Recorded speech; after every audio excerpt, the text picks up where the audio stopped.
আগামী বছরের শুরুতে মাঠে গড়াবে বাংলাদেশ ক্রিকেট লিগ। প্রতিযোগিতা বাড়ানোর জন্য এবার বিসিএল-এ খেলতে পারে দেশের বাইরের দলও, এমনটাই জানিয়েছেন বিসিবি পরিচালক আকরাম খান। পাশাপাশি টেস্ট ক্রিকেটের 25 বছর পূর্তি উপলক্ষে বিসিবির বর্ণাঢ্য আয়োজনের কথাও জানালেন এই পরিচালক।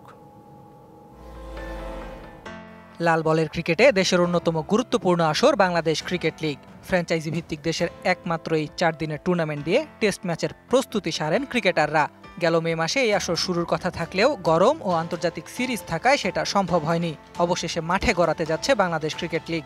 আগামী বছরের শুরুতেই মাঠে গড়াবে বিসিএল। বিসিএল-এ প্রতিদ্বন্দ্বিতা করে north zone, east zone, south zone ও সেন্ট্রাল জোন, এই 4 দল। এবার প্রতিযোগিতা বাড়ানোর উদ্দেশ্যে দেশের দলের পাশাপাশি দেশের বাইরের দলকে আনার পরিকল্পনা নিয়েছে বিসিবি। স্পন্সর পেলে খেলা হবে গোলাপি বলে।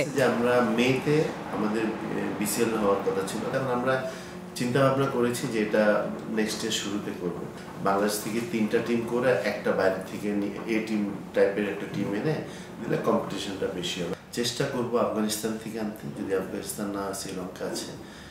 কালার এক্সপার্ট, জর্জ স্যাপ এবং মাইল্ড অন হ্যান্ডস টেকনোলজি সমৃদ্ধ অরিক্স ক্রিস্টাল ওয়াশ আপনার আয়ারল্যান্ড আছে। 26 জুন টেস্ট আঙ্গিনায় নিজেদের 25 বছর পূর্তি করবে বাংলাদেশ। টেস্ট ক্রিকেটে রজত জয়ন্তী উপলক্ষে প্রত্যেক বিভাগে বর্ণাঢ্য আয়োজনের উদ্যোগ নিয়েছে বিসিবি। কিছু অ্যাক্টিভিটিস আছে, ডেট করা আছে, প্রত্যেকটা ডিভিশনে আমরা করছি। যে আমরা যে টেস্টের 25 বছর হয়েছে সেটা মানুষদেরকে স্মরণ করে দিতে চাচ্ছি। যারা ক্রিকেটার আছে ওদেরকে এনকারেজ করার একটা সুযোগ পেয়েছি। শ্রীলঙ্কা সিরিজ থাকায় এই আয়োজনে অংশ নেওয়া হবে না শান্ত মিরাজদের। Ahmed Nahid, DBC news desk.